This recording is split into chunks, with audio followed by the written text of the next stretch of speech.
ക്രിസ്തുവിൽ ഏറ്റവും സ്നേഹം നിറഞ്ഞവരെ, ക്രിസ്തുമസുമായി ബന്ധപ്പെട്ട സിനിമകളിൽ മനസ്സിൽ തങ്ങി നിൽക്കുന്ന ഒരു ചിത്രമാണ് of man and of God's.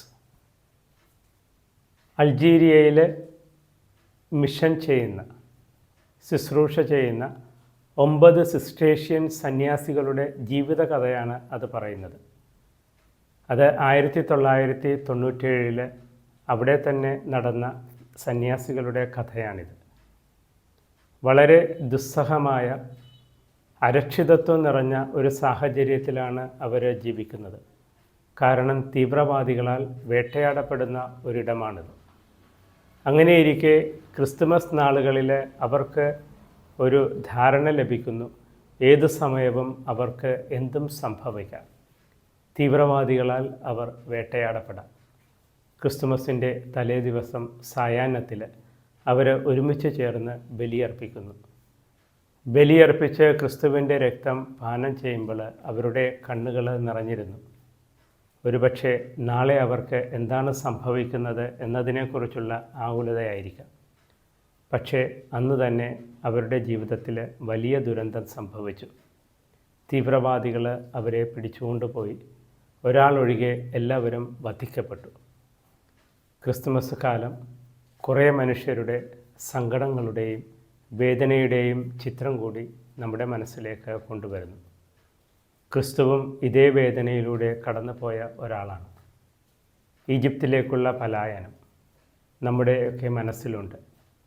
എപ്രകാരം ദുസ്സഹമായിരുന്നു, കഠിനതരമായിരുന്നു എന്നതിനെ ഓർമ്മപ്പെടുത്തുന്ന മനോഹരമായ ഒരു ചിത്രമുണ്ട്, എ ചൈൽഡ് കോൾഡ് ജീസസ്.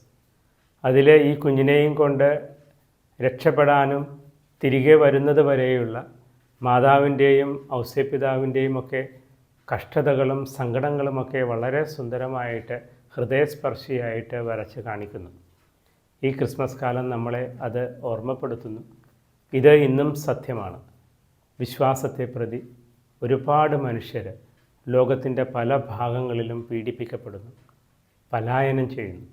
നമ്മുടെ നാട്ടിൽ തന്നെ കന്തമാലിയിൽ ഒരുപാട് പേര് വിശ്വാസത്തെ പ്രതി ഒരുപാട് ക്ലേശങ്ങൾ അനുഭവിച്ചു.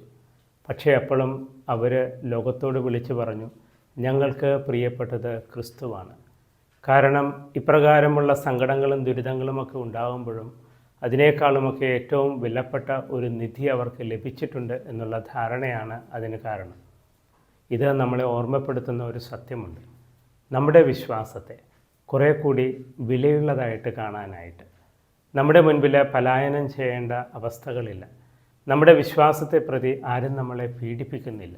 അപ്പോൾ എത്രമാത്രം കൃതജ്ഞതയോടെ, എത്രമാത്രം ആർജവത്തോടെ നമ്മൾ നമ്മുടെ വിശ്വാസം ജീവിക്കണം. അതോടൊപ്പം നമ്മുടെ ഈ നാളുകളിലെ എന്നല്ല, എന്നത്തെയും നാളുകളിലെ പ്രാർത്ഥനകളിൽ ഇങ്ങനെ പലായനം ചെയ്യപ്പെടേണ്ട മനുഷ്യരെക്കുറിച്ചുള്ള ഒരു ചിന്തയുണ്ടാവണം. പ്രത്യേകമായിട്ട് നമുക്ക് പ്രാർത്ഥിക്കാം.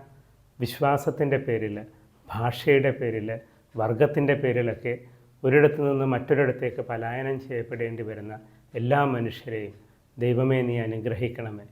കർത്താവെ അവരോട് കരുണയായിരിക്കുന്ന അവിടുത്തെ മാലാഖമാരെ അയച്ച് അവരെ സംരക്ഷിക്കണമേ. ദൈവത്തിൻ്റെ നാമത്തിന് ഉപരിമഹത്വം ഉണ്ടാകട്ടെ.